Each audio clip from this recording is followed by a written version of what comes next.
وہ بعد میں حدیث میں ہے کہ وطر کی نماز آسانی کے ساتھ پڑھی جائے. حدیث میں وطر کی ایک رکعت بھی ثابت ہے, لہذا ایک رکعت مناسب کا کیا طریقہ ہے؟ حدیث میں ایک رکعت وطر نہیں ہے.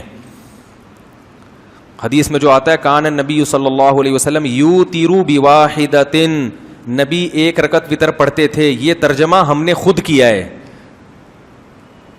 پوری حدیث میں امام طحاوی نے حدیث کے الفاظ نقل کیے ہیں کہ اوتر بواحدۃ توتر لکم ما صلیتم, ایک رکعت کے ذریعے پچھلی نمازوں کو طاق بنا دو.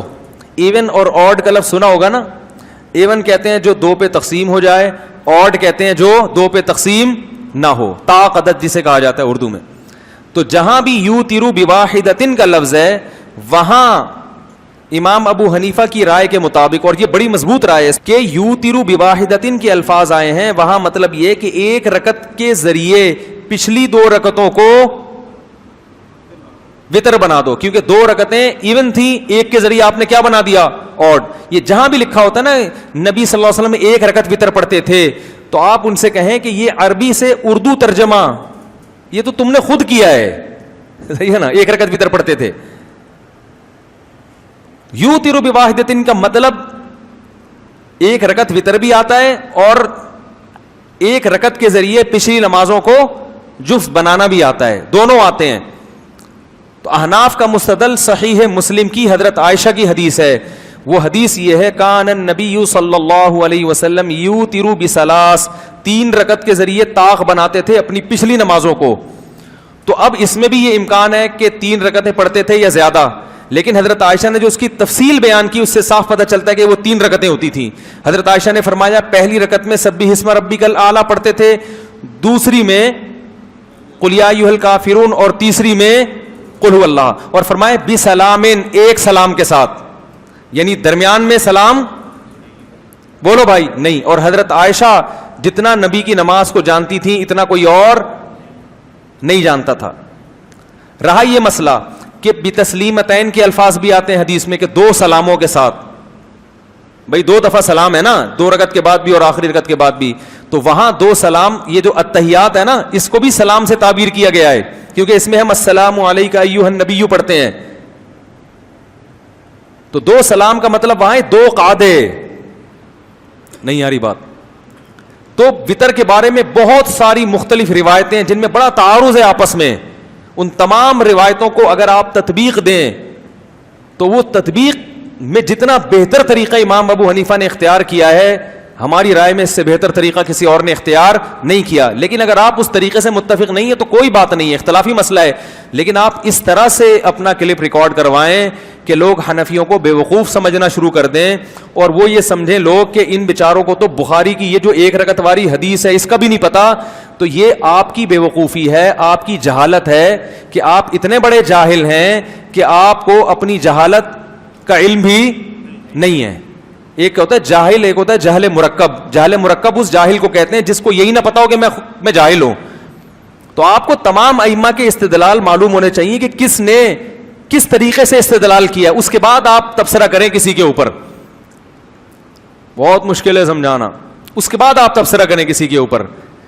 تو ہاں بعض صحابہ سے ثابت ہے, تو ایسے تو ہمارا عمل بھی بعض صحابہ سے ثابت ہے. تو صحابہ میں مسئلہ اختلافی تھا.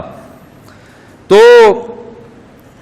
لوگ جو ہے نا مجتہدین سے بدگمان کرتے ہیں, ایک طرف کی روایت پیش کرتے ہیں, اور عوام تو اتنی جاہل ہے کہ اس کو یہ بھی نہیں پتا ہوتا کہ یہ ترجمہ بھی صحیح کر رہا ہے کہ نہیں. اور پھر ایسی عوام اپنے آپ کو کیا کہتے ہیں, محقق ہیں, ہم کسی کی تقلید نہیں کرتے. یہ محقق ہے جس کو کم بخت کو یہ بھی نہیں پتا کہ یہ ترجمہ جو کر رہا ہے یہ بنتا بھی ہے کہ نہیں بنتا.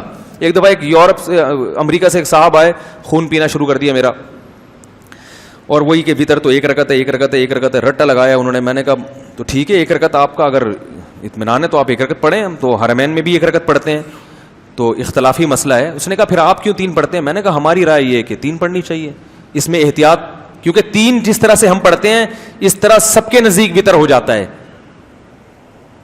امام شافعی کے یہاں بھی ہو جائے گا, امام احمد کے یہاں بھی. یہ والا جو طریقہ حناف نے اختیار کیا یہ بے غبار ہے, اس میں سب کے نزدیک وطر کی نماز ادا ہو جائے گی. اس میں اختلاف ہے, تو ہم نے کہا یہ اتفاقی طریقہ لے لیا ہم نے. نہیں وہ تو آپ بخاری کی حدیث میں. پھر میں نے کہا آپ کس کے مقلد ہیں؟ کہہ رہا میں تقلید وقلید نہیں کرتا, میں محقق ہوں, میں محقق. میں نے کہا اچھا آپ کی کیا دلیل ہے؟ کہہ رہے بخاری میں آتا ہے نبی نے فرمایا ایک رکعت وطر پڑھو. میں نے کہا یہ ترجمہ انگلش میں یا اردو میں یہ بھی بخاری میں ہے یہ ترجمہ, نبی نے یہ ترجمہ کر کے دیا ہے؟ کہہ رہے نہیں. کہہ رہے یہ تو جو بھی عالم ہے انہوں نے ترجمہ کیا ہے. تو میں نے کہا آپ کو یہ پتا ہے کہ یہ ترجمہ صحیح ہے غلط ہے؟ کہہ رہے ہیں بڑے عالم ہیں. میں نے کہا اس کا مطلب آپ اس ترجمے میں ان عالم کی تقلید کر رہے ہیں نا, کیا خیال ہے؟ آپ کے پاس تو کوئی دلیل نہیں ہے کہ یہ ترجمہ صحیح ہے یا غلط, آپ تقلید کر رہے ہو. تو تقلید تو کر لی نا آپ نے. کہہ رہے نہیں دینی مسائل میں تقلید کرنا جائز نہیں ہے, ترجمے میں تقلید ہو سکتی ہے. میں نے کہا ترجمے کی بیس پہ ہی تو آگے وہ مسئلہ کی بنیاد ہے, بیس میں تقلید کر لی جو اس سے بڑی تقلید ہے بھائی, آپ کی تو بنیادوں میں تقلید گھسی ہوئی ہے. میں نے کہا تو میں نے کہا بھائی فنٹر گیری اچھا کام نہیں ہے. آپ یہ بولو کہ چونکہ امام شافعی بہت بڑے مجتہد تھے تو ان کی تحقیق یہ ہے, تو میں جاہل آدمی میں ان کی تحقیق کو فالو کر رہا ہوں, آپ اگر کسی اور کی تحقیق کو فالو کرتے ہو مولوی صاحب تو ہمیں بھی قبول. ایسے کرو گے تو میں نے کہا امت میں جوڑ بھی رہے گا اور امت تمیز سے زندگی بھی گزارے گی. یہ فنٹر گیری میں نے کہا آپ جیسوں پہ سوٹ نہیں کرتی. پھر میں نے ان کو کہا کہ جو اوتر بواحدتن ہے, تو اوتر بواحدتن کا مطلب جفت کو کیا بنا دیتے, ایک کے ذریعے طاق بنا دو, ایون کو کیا بنا دو, آڈ بنا دو. کیونکہ حدیث میں آتا ہے ان اللہ وطر یحب الوطر, اللہ طاق ہے اور طاق عدد کو قبول کرتا ہے, پسند کرتا ہے. دیکھو مغرب کی نماز دن کی نمازوں کی انتہا پہ ہے, اس کو بھی وطر بنایا گیا, اور یہ جو وطر کی نماز ہے یہ رات کی نمازوں کی انتہا پر ہے, لہذا اس کو بھی کیا بنایا گیا, طاق بنایا گیا ہے, تاکہ اینڈ کس پر ہو, طاق عدد پر اختتام ہو.